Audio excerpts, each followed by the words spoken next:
Puji Tuhan, silakan duduk dalam hadirat Tuhan. Shalom. Puji Tuhan, haleluya.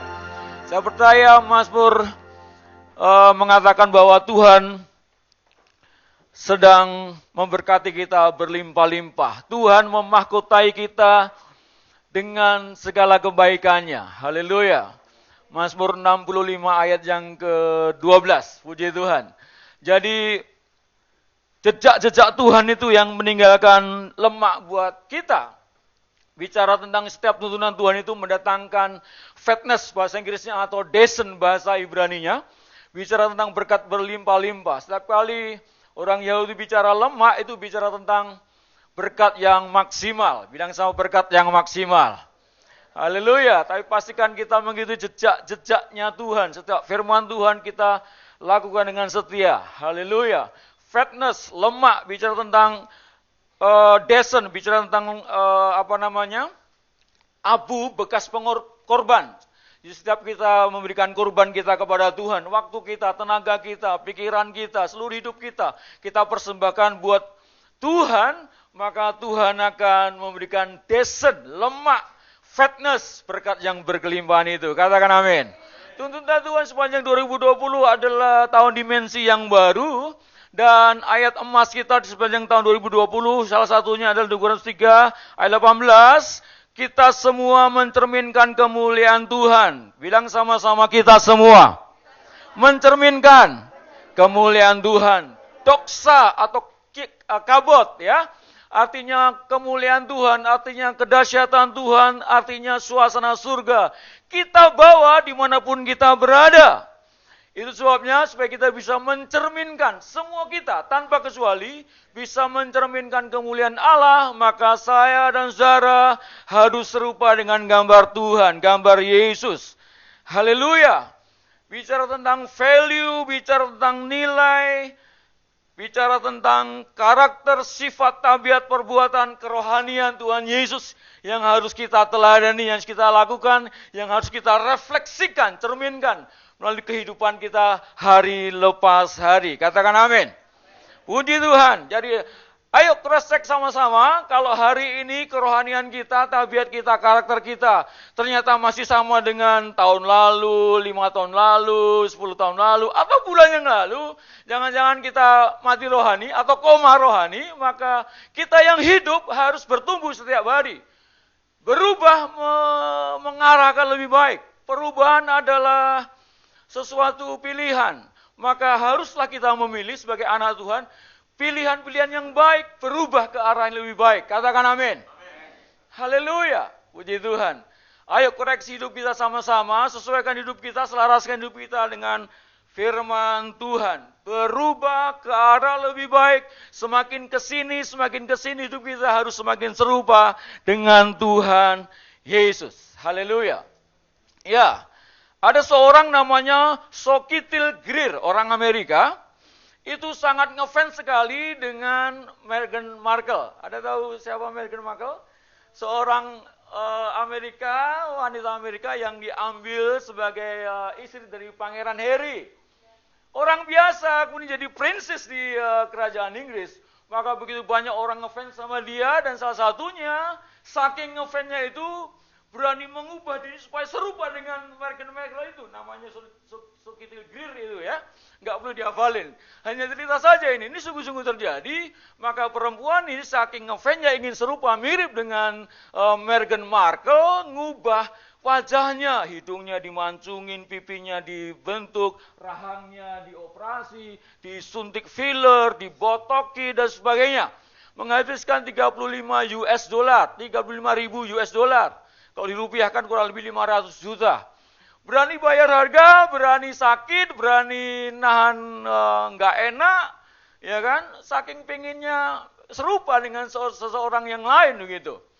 Ya, kita anak-anak Tuhan yang ngefans, jangan nggak cuma ngefans aja, tapi kita sungguh-sungguh mengutamakan Tuhan, nggak perlu merubah hidup kita seperti rambutnya Yesus, hidungnya Yesus, sepatunya, bajunya nggak, secara fisik nggak. Tapi karakter kita, value kita, kerohanian kita harus sama dengan Yesus. Katakan amin. Siapa berkata ia ada dalam dia, 1 Yohanes 2 ayat 6 berkata, maka ia mesti kudu wajib hidup sama seperti Kristus telah hidup. Katakan amin. Haleluya, puji nama Tuhan. Memang sejak awal pertama kita diciptakan, maka kita dipilih oleh Tuhan dan kita ciptakan serupa dengan gambarnya supaya saya dan saudara berkuasa. Kekristenan bicara tentang kuasa, maka kita harus mengalami kuasa Tuhan itu. Bagian kita adalah semakin serupa dengan Tuhan Yesus.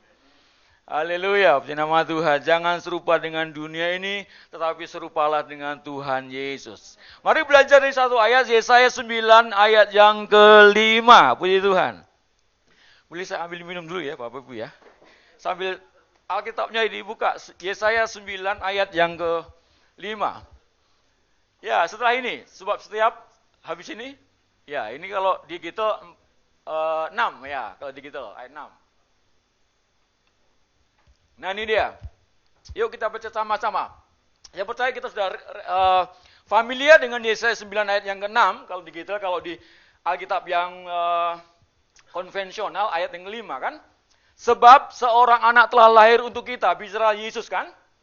Seorang putra telah diberikan untuk kita, buat saya dan saudara. Lambang pemerintahan ada di atas bahunya, dan namanya disebutkan orang satu, penasihat ajaib, yang sama-sama penasihat. Allah yang perkasa, katakan perkasa. Bapa yang kekal, bilang kekal. Raja damai, bilang damai. Peace, haleluya. 4 karakter Yesus yang sudah dibuatkan ribuan tahun sebelum Yesus lahir melalui Nabi Yesaya. Dikatakan penasehat. Yesus datang dalam dunia ini supaya ia menjadi penasihat yang ajaib. Maka karakter saya dan saudara harus bisa jadi penasehat juga. Memberikan konsultasi, konseling, memberikan guidance. Karena kita orang-orang rohani dalam Tuhan. Katakan amin. Ya, dan memang Tuhan adalah punya sifat menonjol menjadi penasehat. Daud berkata, aku memuji Engkau ya Tuhan, Mazmur 16 ayat 7, yang telah memberi nasihat kepadaku. Tuhan begitu luar biasa di dalam hidup Daud, dan Daud memuji Tuhan dengan menulis, aku memuji Engkau, karena Engkau telah memberikan nasihat kepadaku. Kemanapun Daud pergi perang, Daud menang karena terus ada dalam nasihat Tuhan. Yesus berkata, aku hendak mengajar dan menunjukkan kepadamu jalan yang harus kau tempuh. Luar biasa kalau kita mau diberi nasihat oleh Tuhan, ya kan? Tuhan berkata, aku akan memberi engkau nasihat, mataku tertuju kepadamu. Luar biasa, kalau Yesus menjadi penasehat, maka saya dan saudara sebagai anak-anak Tuhan juga harus bisa menjadi penasehat bagi orang lain. Bilang sama-sama penasehat, bukan pencela. Nah, kan natif manusia, natur manusia itu kan lebih mudah mencela, berkata negatif daripada berkata positif, berkata baik, berkata benar kepada orang lain. Daripada menjadi penasehat, mencela lebih gampang, jauh lebih gampang. Plus lebih susah karena butuh 2 kali gerak. Plus kalau minus threat, ya itu kan gampang. Jadi kita harus berani bayar harga seperti Sokitri Greer tadi, bayar harga $500 miliar untuk menjadi serupa dengan Meghan Markle gitu ya. Maka kita harus berani bayar harga untuk serupa dengan Yesus. Berani dikatakan oleh orang lain gitu ya, sok Kristen, sok rohani, sok hebat, sok benar, nggak apa-apa, yang penting kita melakukan kebenaran. Menjadi penasehat bagi orang lain sesuai dengan firman Tuhan. Haleluya. Dan Bapak Ibu, supaya saya dan saudara semuanya, orang tua kepada anak, teman, kepada sahabat, kepada tetangga, hidup kita harus bisa jadi penasehat, apalagi kita ada di tahun Ayin P, ya kan? Tahun P, tahun P, gitu ya. Maka kita harus membuat hidup kita melalui perkataan kita menjadi teladan dalam hal perkataan, memberi perkataan yang baik, memberikan perkataan yang positif, yang menasihati, yang menguatkan, yang memberikan tuntunan, yang memberikan jalan, yang mengajar. Haleluya. Amanat agung Tuhan Yesus berkata sama kita, ajarlah mereka melakukan firman Tuhan. Semua yang pernah kuajarkan kepadaku, kata Tuhan. maka kita perlu menasihatkan, mengajarkan, mendidik orang di sekitar kita dengan teladan hidup yang baik dari hidup kita semua. Katakan amin. Haleluya. Penasehat yang ajaib. Wonderful counselor. Maka saya dan saudara harus bisa menjadi counselor bagi yang lain. Bukan menjadi batu sandungan, bukan menjadi batu cercaan, tapi kita bisa jadi batu loncatan, batu kemenangan, batu pertolongan, Ebenezer bagi orang lain yang membutuhkan pertolongan Tuhan. Haleluya, puji nama Tuhan. Dan menjadi penasehat kita perlu hikmat Tuhan. Bilang sama-sama hikmat Tuhan. Ya, jadi kita nggak abal-abalan, nggak asal-asalan, nggak ABS, nggak asal Bapak senang, gitu ya, asal orang lain senang dengan nasihat kita. Tapi kita harus benar-benar kebenaran, kekudusan, firman Tuhan, hikmat Tuhan yang kita ceritakan, kita berikan, kita teladankan. Kita nasihatkan kepada orang lain. Ya, itu dia, itu kekristenan. Seperti Yesus yang menjadi penasihat ajaib buat saya dan saudara. Puji Tuhan. Tips supaya kita dapat hikmah dari Tuhan, nomor 1, jangan cepat panik jika terjadi persoalan atau masalah. Supaya kita bisa menasihatkan kepada orang lain, pengalaman-pengalaman kita berjalan bersama Tuhan itu penting. Ketika kita menghadapi persoalan masalah pergumulan hidup, maka tenang, jangan panik. Kenapa? Kalau kita panik, kita nggak bisa berdoa, kita nggak bisa dengar tuntunan dan hikmat dari Tuhan. Tetapi kalau kita tenang, kita bisa berdoa dan kita bisa menerima tuntunan nasihat dari Tuhan, melangkah begini, dan itu yang dapat kita teladankan bagi orang lain. Bilang amin. Haleluya, puji Tuhan. Kalau kita panik ketika dapat masalah, kita akan nggak bisa dengar-dengaran akan Tuhan. Tertutupi hikmat Tuhan itu dengan segala kepanikan kita, kecemasan kita, bahkan keraguan-raguan kita pada akhirnya ya. Jangan panik, tetapi engkau tetap tenang ketika hadapi persoalan masalah seberat apapun itu. Setiap orang, setiap manusia punya masalah, persoalan. Yang tidak punya masalah hanya ada di kuburan saja. Katakan amin. Setiap kita punya masalah, dan ketika kita menghadapi masalah, 1 Petrus 4 ayat 7 berkata, tenang, jangan panik, supaya engkau bisa berdoa. Haleluya. Ya, Yokebed, mamanya Musa ketika mendengar di Mesir Firaun bikin undang-undang semua bayi laki-laki Ibrani tenggelamkan ke Sungai Nil gitu ya, kayak Ibu Susi aja tenggelamkan gitu ya. Nah, Firaun juga gitu. Karena begitu luar biasa Tuhan memelihara bangsa Ibrani berkembang, ditekan tapi makin merambat, makin berkembang luar biasa, maka Firaun punya mengambil keputusan untuk membunuh semua laki-laki anak yang baru lahir di Ibrani. Tapi Yokebed tenang menghadapi persoalan itu, tidak panik. Yokebed dengar-dengaran akan Tuhan, dan Tuhan kasih hikmat sama Yokebed, mamanya Musa. Maka Yokebed disuruh bikin kotak, peti, kemudian kasih gala-gala, kasih ter supaya waterproof gitu ya, nggak masuk air. Lalu suruh si Miriam kakaknya, ciciknya untuk lihat dari jauh, dilepaskan di sungai Nil dengan waktu yang tepat. Ketika putri Firaun sedang mandi di sungai Nil dan diambilnya, lalu Miriam datang, perlukah seorang inang pengasuh? Iya, lalu diasuhlah Musa itu pada mamanya sendiri sampai besar, akhirnya dikembalikan ke Mesir, ke Firaun. Selamatlah Musa, dan akhirnya Musa dipakai Tuhan untuk membawa bangsa Mesir, bangsa Israel keluar dari Mesir. Haleluya, puji Tuhan. Rencana Tuhan terjadi, tergenapi ketika dengar-dengaran akan hikmat Tuhan. Puji Tuhan, haleluya. Selamat, puji Tuhan. Ya, tenang hadapi persoalan masalah. Jangan panik, supaya kita dapat berdoa dan kita dengar hikmat tuntunan firman Tuhan dari Tuhan. Haleluya. Daud pun tenang ketika menghadapi masalah persoalan, sehingga ia bisa berdoa. Ya. Misalnya, 2 Samuel 5 ayat 17, ketika didengar orang Filistin bahwa Daud telah diurapi menjadi raja atas Israel, maka majulah semua orang Filistin untuk menangkap Daud. Tetapi Daud mendengar hal itu, lalu ia pergi ke kubu pertahanan. Ayat 19, bertanyalah Daud kepada Tuhan.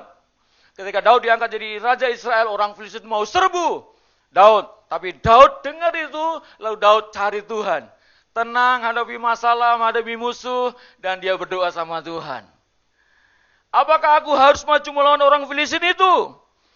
Akan kau serahkankah mereka ke dalam tanganku? Tanya Daud kepada Tuhan. Tuhan jawab Daud apa? Majulah.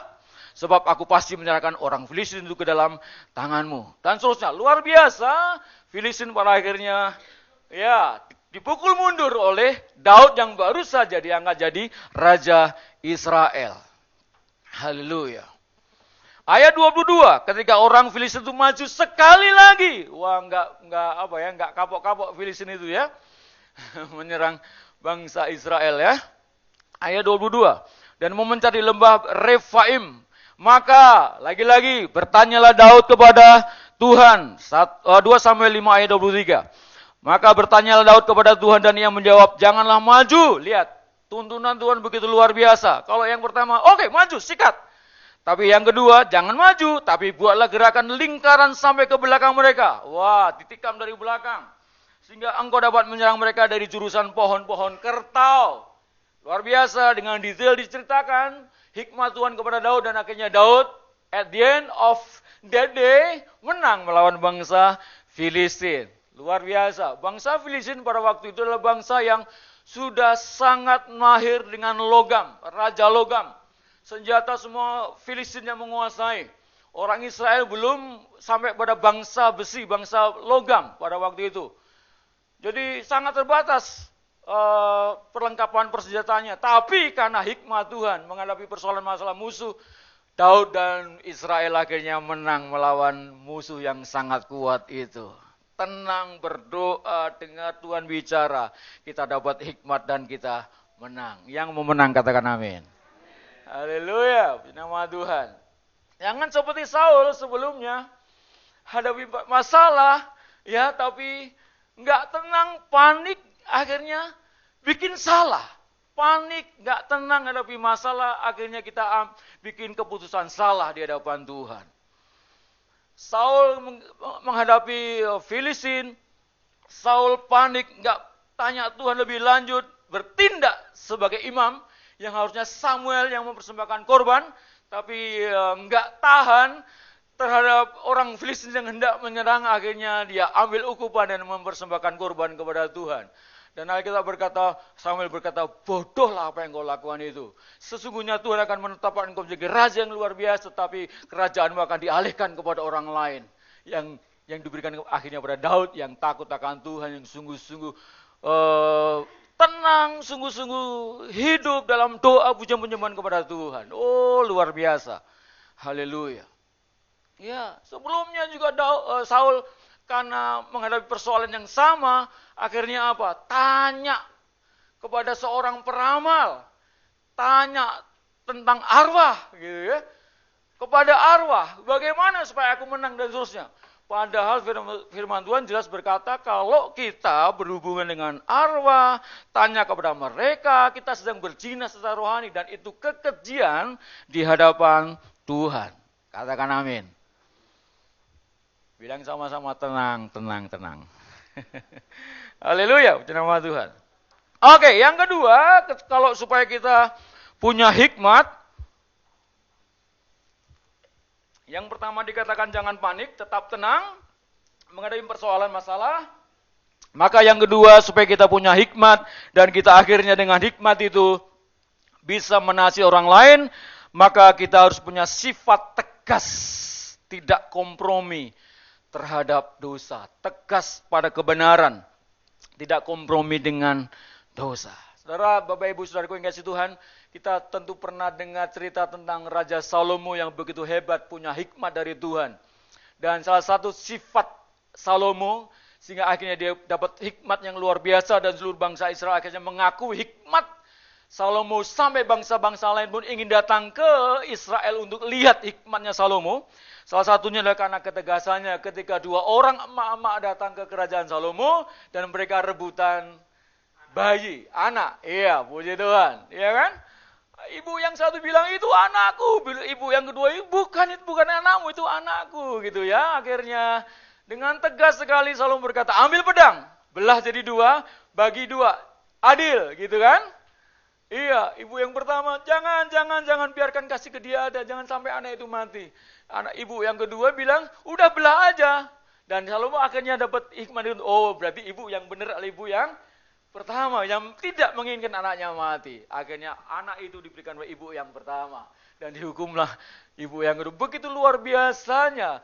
Tegas sekali mungkin pada waktu itu. Wow, kok begitu tegas ya, kok begitu. Mungkin jadi orang salah sangka sama Salomo, salah mengerti, mungkin dibenci karena ketegasannya itu.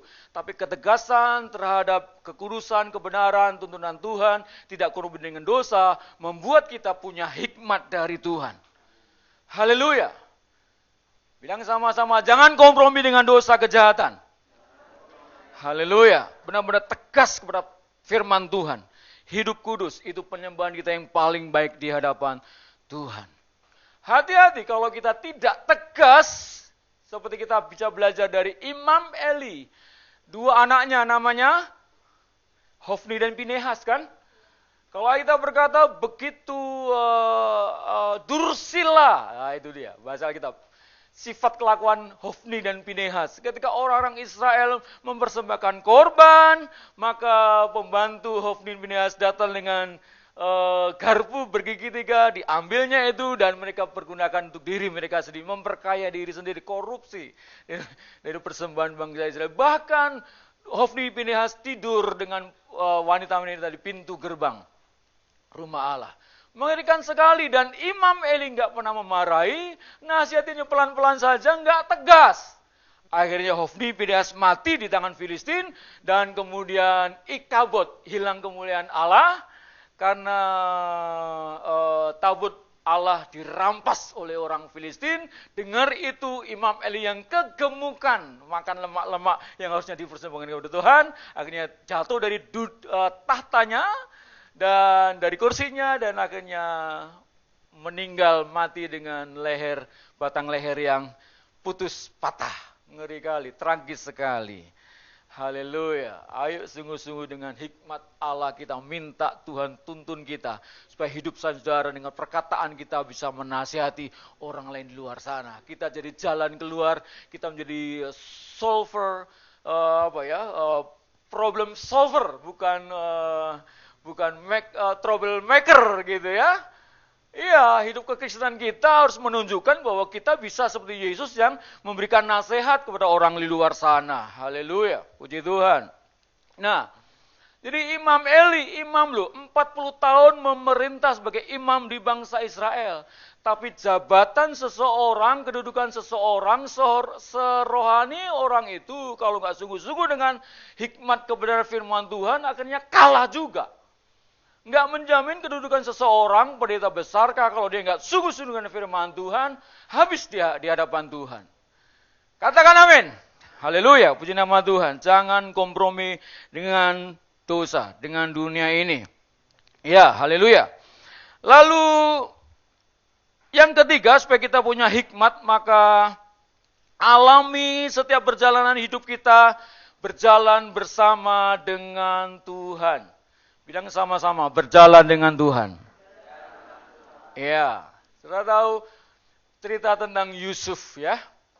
Yusuf yang kita tahu bahwa Yusuf itu orangnya ya di rumah sama bapaknya, namanya Yakub, dan adiknya namanya Benyamin. Dimanja oleh orang tuanya, papa mamanya, yang Yusuf tahu kalau dia minta apa-apa pasti disediakan oleh orang tuanya. Harusnya anak yang terakhir saja yang di rumah. Harusnya Yusuf dan abangnya yang lain ke padang untuk mengembalakan kambing domba ayahnya, gitu kan? Tapi Yusuf di rumah saja. Bahkan diberikan the coat of many color, jubah yang maha indah, dimanja oleh orang tuanya sehingga akhirnya abang-abangnya, kokokonya itu cemburu sama dia, dan akhirnya dilemparkan ke sumur, diangkat, dijual, masuk ke Mesir jadi budak, dipenjara di Mesir. Dan akhirnya ditinggalkan, dilupakan oleh teman-temannya, dan seterusnya. Pengalaman-pengalaman pribadi bersama dengan Tuhan akhirnya membentuk Yusuf luar biasa. Kejadian 41 ayat 38. Lalu berkatalah Fir'aun kepada para pegawainya, ketika Yusuf sudah ada di Mesir. Mungkinkah kita mendapatkan orang seperti Yusuf ini? Seorang yang penuh dengan Roh Allah. Kejadian 41 ayat 38. Boleh ditampilkan. 39, kata Firaun kepada Yusuf, oleh karena Allah telah memberitahukan semuanya ini kepadamu. Luar biasa kan? Tuhan memberitahukan semuanya ini. Tentang kelaparan, tentang rencana bencana yang akan terjadi ke depan. Tapi Yusuf berikan luar biasa hikmat itu. Menjadi problem solver. Menjadi nasihat yang memberkati bangsa Mesir dan Firaun. Dan Firaun memuji Yusuf luar biasa. Tidakkah ada orang yang demikian berakal budi dan bijaksana seperti engkau? Akhirnya Yusuf diangkat jadi orang nomor 2 di Mesir. Yang membedakan dengan Firaun hanya tahtanya saja. Tapi cincin bicara tentang kuasa diberikan kepada Yusuf, luar biasa. Cincin batera itu. Nah, pengalaman pribadi berjalan bersama Tuhan tidak selalu mulus kita alami. Tidak selalu jalan tol, tetapi mungkin karena mengalami bersama Tuhan bisa di sumur, di penjara, di gua singa, seperti Daniel, Sadrak Mesak Abednego di dapur api, dan seterusnya. Pengalaman berjalan bersama Tuhan, meskipun ada dalam lembah kekelaman, membuat kita akhirnya bijaksana. Tuhan menyertai kita dengan hikmat-Nya, dan Tuhan menguatkan kita untuk saudara semuanya jadi berkat dengan jadi penasihat bagi orang lain. Seperti Yusuf di Mesir. Pengalaman berjalan bersama Tuhan. Oleh sebab itu, kalau menghadapi masalah, jangan takut. Jangan stres. Bilang kanan, jangan stres. Tenang saja, berjalan bersama Tuhan, kita menang bahkan lebih daripada pemenang. Haleluya. Jadilah penasihat yang berhikmat, jadilah penasihat yang wonderful, yang menyenangkan hati Tuhan dengan perkataan-perkataan firman Tuhan.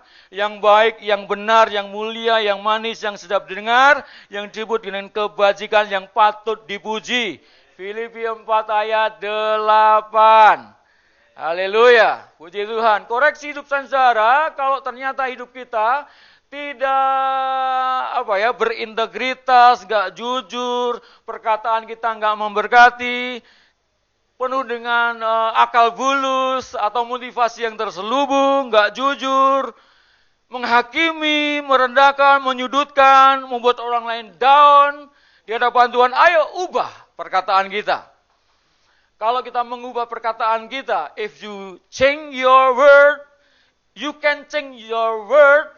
If you change your word, gitu ya. Engkau bisa mengubah dunia ini kalau engkau mengubah perkataan kita. Itu dia, puji Tuhan. Ya, haleluya. Baiklah, di tahun 2020 ini, sampai dengan September kita di tahun Peh, maka pakailah mulut kita. Dan kita serahkan sama Tuhan supaya Tuhan pakai kita untuk setiap perkataan kita memberkati yang lain. Menasihati, menguatkan, menghibur, menenteramkan, menyehatkan, bersaksi tentang Tuhan.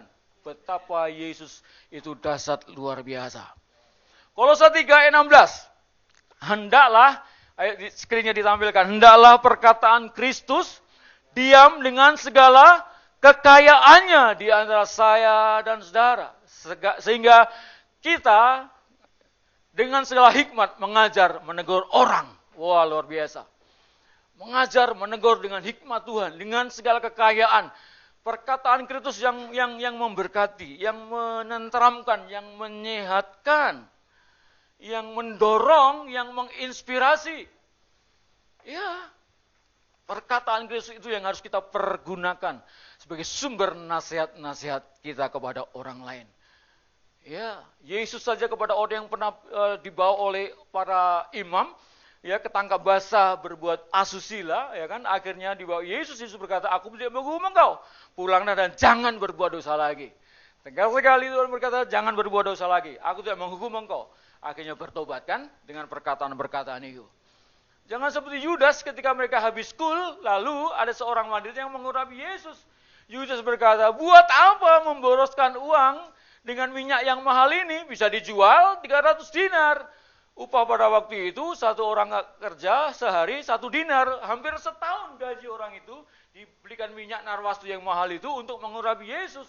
Yesus saja memuji kan, biar apa yang dilakukan itu untuk mengenang, menyambut Paskah, 6 hari lagi Paskah, gitu kan? Yesus berkata, iya, apa yang dia lakukan akan disebarluaskan.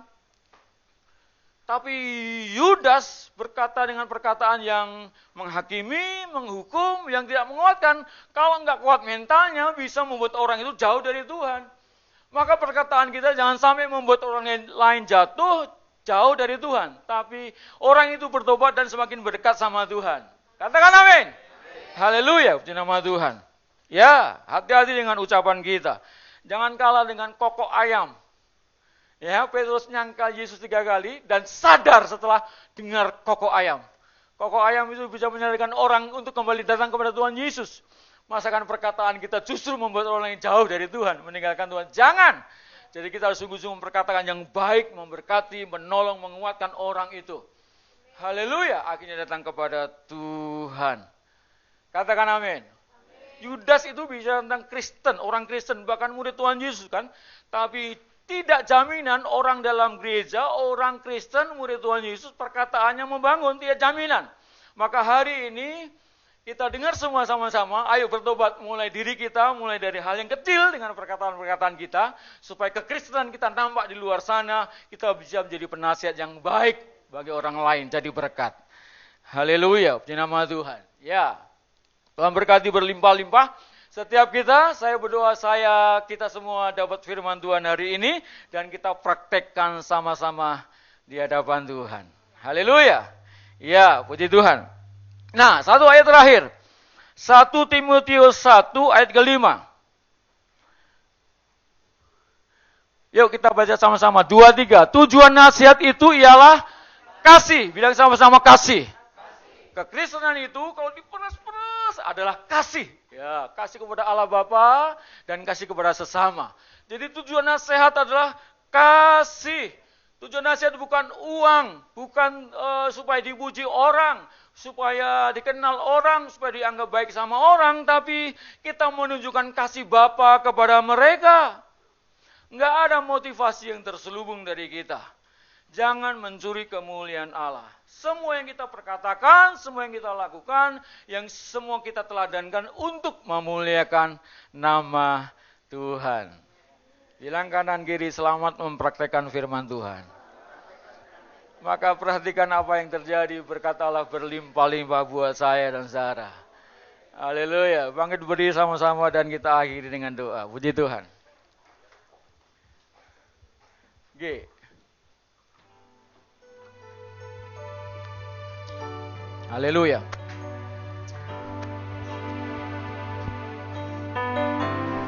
Terima kasih Tuhan. Dan bencana siap dibantu. Amin, amin. Demikian hidup. Haleluya Tuhan. Di tangan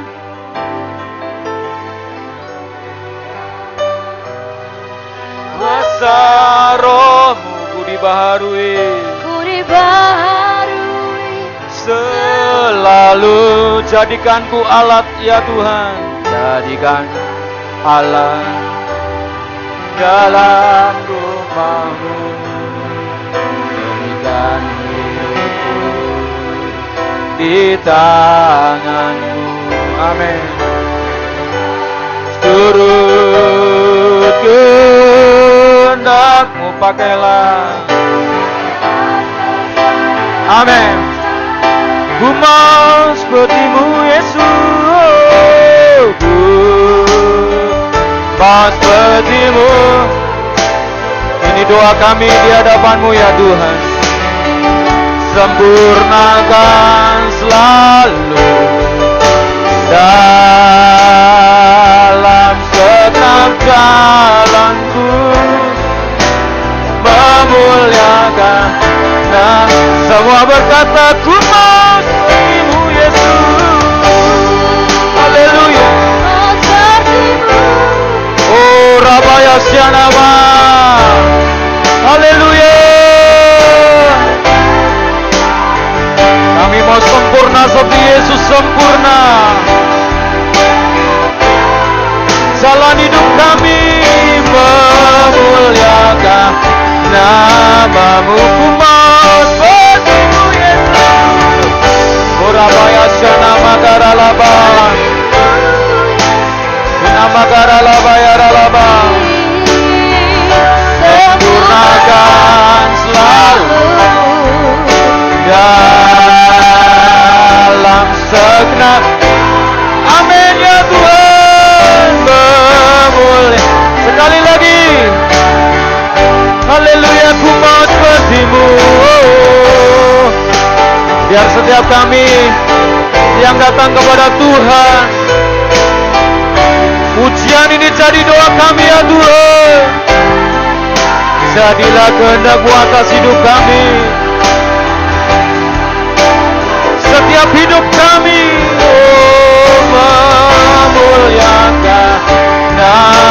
Memuliakan nama-Mu, memuliakan nama-Mu.